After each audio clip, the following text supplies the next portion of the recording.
বিসমিল্লাহির রহমানির রহিম। আসসালামু আলাইকুম। সবাই কেমন আছেন? আশা করি সবাই ভালো আছেন। Welcome back to our another blog. তো আজকে আমাদের বিকালের নাস্তা হচ্ছে চিকেন পাকোড়া। তো ঘরের সামান্য কিছু জিনিস দিয়েই এই রেসিপিটা বানানো যাবে ঘরোয়া পদ্ধতিতে। তো আম্মু আজকে চিকেন পাকোড়া বানাবে, তো ভিডিওটা দেখতে থাকুন। এই জায়গায় নিয়ে নিছি বেসন আর কর্নফ্লাওয়ার, স্বাদ মতো লবণ দিয়ে দেবো, সামান্য পরিমাণ একটু আদা বাটা, রসুন বাটা সামান্য। এখন বেসনটা ভালো করে মাখাই নেব। সামান্য পরিমাণ একটু পানি দিয়ে দিছি। বেসনটা মাখানো হয়ে গেছে, এখন মাংস দিয়ে বেসনটা মাখাই নেব।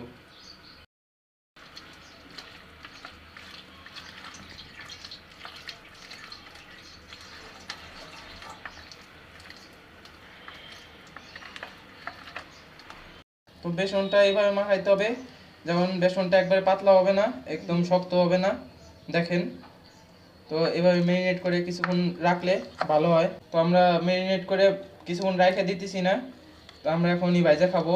তো হঠাৎ যাদের খাইতে ইচ্ছা করবে, এরকম ঘরে যদি ফ্রিজে মাংস থাকে, তাহলে এরকম বেশি উপকরণ না, অল্প কিছু উপকরণ, ঘরোয়া উপকরণ দিয়েই এভাবে বিকালের নাস্তা হিসাবে ফ্রাই করে খাইতে পারেন, বিকালের নাস্তা হিসাবে। তো আমাদের তেলটা গরম হয়ে গেছে, আর তেলটা হলো বেশি গরম করে দিতে হবে, চুলার আঁচটা হলো হালকা করে দিতে হবে, আস্তে আস্তে ভাজা হবে। তো এখন এই যে সবগুলো ছাইড়ে দিব। চুলের আঁচ যদি বেশি হয় তাহলে ভাজা হবে না ঠিক মতো।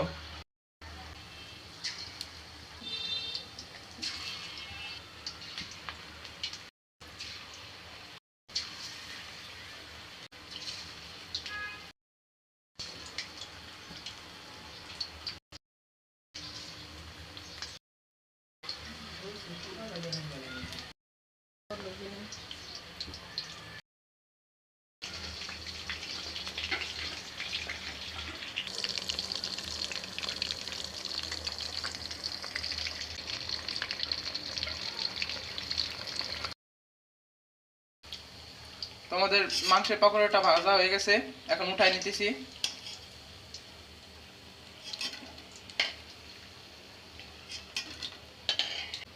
এভাবে করে এই যে বাকিগুলো ভেজে নিব। তো আমাদের পাকোড়া বানানো তো শেষ। তো পাকোড়া সাথে 1 কাপ দুধ চা, স্বাদে ভরপুর। তো কার কার আমার মতো এই যে বিকালবেলা হঠাৎ করে যে ভাজা পোড়া খাইতে মনে চায়, অবশ্যই কমেন্টে জানাবেন। তো আমার পাকোড়াটা বানানো আপনাদের কাছে কেমন লাগছে অবশ্যই কমেন্টে জানাবেন, আর আপনারাও এভাবে বাসায় একবার হলেও ট্রাই করবেন। তো কেমন হয় অবশ্যই কমেন্টে জানাবেন। তো আমাদের ভিডিওটা আজকে এই পর্যন্তই। যদি ভিডিওটা ভালো লেগে থাকে অবশ্যই লাইক, কমেন্ট এবং শেয়ার করে দিবেন, এবং চ্যানেলটা সাবস্ক্রাইব করে দিবেন। তো আজকের জন্য টাটা।